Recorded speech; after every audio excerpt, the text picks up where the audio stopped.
level integration, we got another question. Diagram shows part of the curve given है, उसकी equation given है. The curve intersects at A, ये आपका A point on the x axis और उसका जो normal है at point A वो y axis को cut करता है at point B.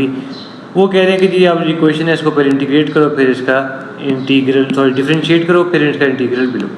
डिफरेंशिएट करने के लिए ज़रूरी है कि हम ये पार्ट जो है पहले ऊपर लिख देंगे और उसकी पावर -1 कर देंगे, सॉरी माइनस कर देंगे, -2 बन जाएगी. तो हम ये पार्ट ऊपर ले आए, उसकी पावर -2 होगी. क्यों? क्योंकि यहाँ पे उसकी पावर +2 थी and it was in the denominator, right. तो +2 होगी, सॉरी -2 होगी, अपॉलॉजीज. और ये अब क्या होगा कि डिफरेंशिएशन के अंदर whenever we have a number वो तो डिसअपीयर हो जाता है. ये -2 नीचे आके मल्टीप्लाई होगा विद 4 और फिर इसकी पावर में से -1 हो जाएगा. और now that we dealt with the power, हमने एक्सप्रेशन को बाद में साथ मल्टीप्लाई करके डिफरेंशिएट करना होता है, वो हमने कर दिया. तो this is the integrate differentiation of it. Now integral में क्या करेंगे? इंटीग्रल में हम दोबारा उसी इक्वेशन को लिख देंगे inside an integral sign. Differentiation में the variable that disappeared and just left a number, वो दैट वेरिएबल कम्स बैक. अब what do you do for this?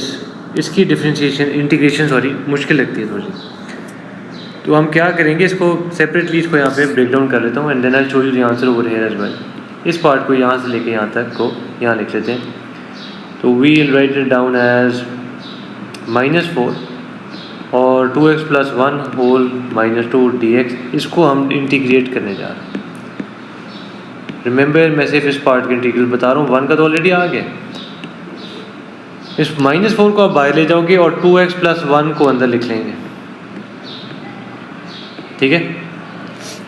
Now आपने 2x + 1 का इंटीग्रल लेना है. What do you do for that? उसके integral के लिए ज़रूरी है कि आप पहले बताओ कि यहाँ पे बाहर इसके डिफरेंशिएशन, आई मीन डिफरेंशिएशन, गलती नहीं कर रहा बोलने में, डिफरेंशिएशन बार अवेलेबल है, बाय 2 अवेलेबल है नहीं. तो आपको वही 2 मैं खुद इंट्रोड्यूस करता हूँ, इसकी डिफरेंशिएशन है, ये इंटीग्रल का प्रोसेस है. और इसकी पावर में 1 ऐड करेंगे, जो डिफरेंशिएशन माइनस होता था, और जो पावर अब नई बन गई उसी से डिवाइड कर देंगे, ठीक है. अब आपने क्योंकि ये 2 इंट्रोड्यूस किया था तो इसको कैंसिल आउट करने के लिए बार -2 भी, सॉरी 1/2 इंट्रोड्यूस करोगे क्योंकि इसको कैंसिल आउट करें. और रिमेंबर बार -4 ऑलरेडी था, तो इसको अगर हम कैंसिल करें दिस बिकम्स -2. अब 3 चीज़ें हैं जो डिसअपीयर होती हैं once you done with integral, this sine, this number and this dx.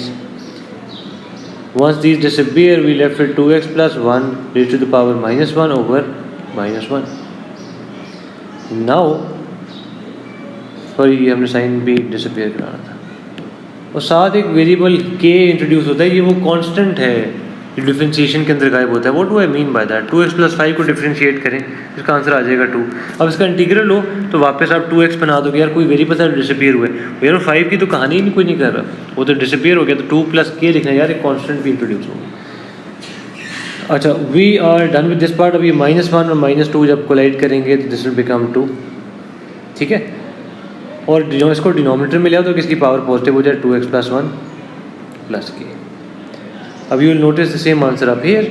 सिर्फ इशू ये है इसमें साथ एक और चीज़ भी चल रही थी, जो 1 को हमने छोड़ा था शुरू में, x बनाया था, वो भी साथ चलता आ रहा है. This is the final answer that we have. Find the coordinates of b के कोऑर्डिनेट्स निकालने के लिए भाई पहले तो उस जो नॉर्मल कहते हैं, जो टेंजेंट को 90 डिग्री पे कट करो, जो नॉर्मल है पहले उसकी इक्वेशन तो बताएं. तो नॉर्मल की इक्वेशन निकालने के लिए हम क्या करेंगे कि इस कर्व, अगर आप नोट करो, ये कर्व जो है x एक्सिस को कहाँ पे कट कर रहा है, पॉइंट ए पे. तो आप कहोगे जहाँ y की value 0, x axis, x intercept कैसे निकालते हैं, y की वैल्यू 0 डाल के. तो आपने यहाँ पे 0 डालना है और देखना है कि यहाँ से आंसर क्या आता है. तो 0 डाला and we solve for x and our answer comes out to be 1/2 and -3/2. अब आप खुद बताओ कि -3/2 तो कहीं इस साइड पे होगा ना x एक्सिस की, -3/2, -1.5. ये हाउएवर 1/2 पॉजिटिव साइड पे है. हमने कहना है कि 1/2 हमारा नंबर है, इसलिए इसका टिक लगा है. 1/2 को यूज़ करते हुए सिंस x ग्रेटर देन 0 हमारे a की कोऑर्डिनेट्स के आगे हाफ एंड 0, y कोऑर्डिनेट तो 0 था ना यहाँ पे.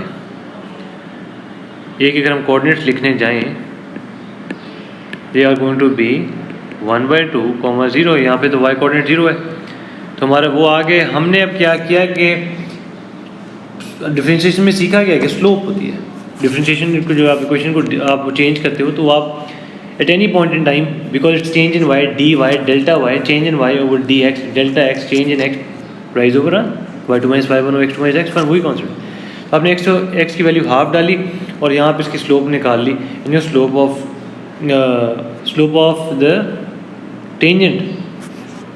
टेंजेंट एट ए, इसकी स्लोप आपकी आ गई कितनी 2, इसकी स्लोप 2 आ गई। तो इसकी नॉर्मल की स्लोप क्या होगी? हमने पढ़ा था एक और चीज़ ओ लेवल में कि जब भी दो लाइंस परपेंडिकुलर हों उनका स्लोप्स का प्रोडक्ट -1 होता है। क्या मतलब m1 into m2 is equal to -1। अगर एक आंसर हमारा 2 आ गया, इसको यहाँ 2 डाल देते हैं। 2 इंटू m2 मैं रिप्रेजेंट कर रहा हूँ slope of normal is a 90 degree line. m2 कितना आ जाएगा -1/2, ठीक है, ये 2 वहाँ जाके डिवाइड हुआ तो इसलिए -1/2 हमने स्लोप लिखी हुई है नॉर्मल की। अब इक्वेशन ऑफ नॉर्मल क्या होगी? y equal to mx plus c वगैरह हमने छोड़ दिया है। y minus Y not is equal to m into X minus X not, ये यूज़ करते हैं लेवल्स के अंदर, क्योंकि हमें स्लोप पता हो वो डाल दी और एक हम पॉइंट डाल देते हैं जो हमें पता हो। हमें कौन सा पॉइंट पता है? ये हाफ एंड 0। कौन सा? ये वाला। ये वैल्यू डाली हाफ और 0, y की जगह 0, इधर हाफ, x की जगह ये x की जगह हाफ, और हमारी इक्वेशन आ गई।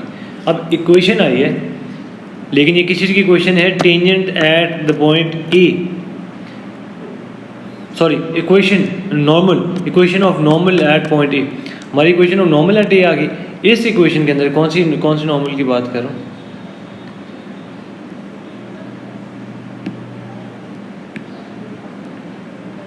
टेंजेंट नॉर्मल, ठीक है, नॉर्मल वो होता है जो 90 डिग्री पे कट करता है। अगर इस इक्वेशन जो भी आई है इसकी अगर हम x की वैल्यू 0 डाल दें, क्यों? क्योंकि y एक्सिस को कट कर रहे हैं ना, b की कोऑर्डिनेट्स निकालने हैं, तो हमने x की वैल्यू ये देखो 0 डालने जा रहे हैं। x की वैल्यू 0 डाली इस इक्वेशन के अंदर भी, जस्ट y इज इक्वल 1/4, हमारे b की कोऑर्डिनेट आ गए 0 1/4 जो हमें क्वेश्चन में कहा था। Find showing all necessary working the shaded area of the shaded region. अब इसमें वॉल्यूम वाला कॉन्सेप्ट नहीं है, कोई चीज़ रोटेट नहीं हो रही। रोटेशन जब होती है किसी शेडेड पार्ट की तो वो एक शेप पीछे 3D बनती आती है। जैसे 3D प्रिंटर में आप देख लो कि वो एक आर्म चल रही है और जहाँ पे वो गुजर रही है वहाँ पे कुछ ना कुछ बनाती आ रही है। तो जो शेप 3D शेप बनती है उसको ऑब्वियसली कोई वॉल्यूम होता है, उसके अंदर आप पानी शानी भर सकते हो, गैस वगैरह। That's how I taught the concept of O level. My students would understand what I'm talking about. Anyways, the amount of volume or air that you can, the volume amount of liquid or air that you can fill in an object is volume, right? तो इसलिए कह रहा था। Now they're saying shaded region. Shaded region में क्या क्या आ जाएगा और से देखना। एक तो आपको इंटीग्रल ये काम करता है कि shaded region आपको लिमिट्स के थ्रू बता देता है। ये पार्ट तो आ जाएगा बड़ी आसानी से, क्यों? इसका इंटीग्रल लोगे और लिमिट्स लगाओगे, भी करते हैं। ये पार्ट रह जाएगा, इसके लिए आप ट्रायंगल का फॉर्मूला लगाओगे एरिया के लिए और इन दोनों को ऐड कर दोगे, आंसर आ जाएगा। तो ये रहा, वॉल्यूम में इंटीग्रल लगाते थे और वो 5-6 स्टेप्स फॉलो करते थे, मैंने पिछली वीडियो में बताया। कौन सा वाला? चलो ये, this is for volume, do not forget, volume को थोड़ा लेंथी सीन है। एरिया के लिए आपने सिर्फ वही इक्वेशन लिखनी है और कहना है जी कि देखो 0 से हाफ तक, ये देखो हमें कहाँ तक एरिया चाहिए? 0 से लेके हाफ तक। How do I know that? Because यहाँ से लेके यहाँ तक, सॉरी 1/2 नेगेटिव क्यों लिख दिया, यहाँ तक की वैल्यू चाहिए, ये और ये। This is all a part of the curve, area under the curve सुना भाई, ऑल दो this is area above the curve. तो आपने ये हाफ की वैल्यू डाल दी, उसकी अपर लिमिट 0 डाल दी, लोअर लिमिट, और वही चीज़ यहाँ पे लिख दी।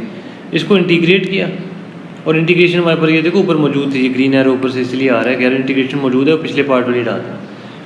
अब हाफ और 0 की लिमिट किस तरह चलती है कि पहले आप इसमें हाफ डालोगे, इसमें और इसमें, वो ये रहा, और इसका एब्सोल्यूट वैल्यू साइन में करोगे, फिर इसके अंदर आप 0 डालोगे इधर और वो ये रहा, और आपस में इनको सब्ट्रैक्ट कर दोगे, हमारा एरिया आ गया नेगेटिव हाफ। अब नेगेटिव क्यों आया है? बिकॉज वो देखो एरिया अबव द कर्व है, अंडर द कर्व नहीं है, सॉरी एक्स एक्सिस के बिलो है।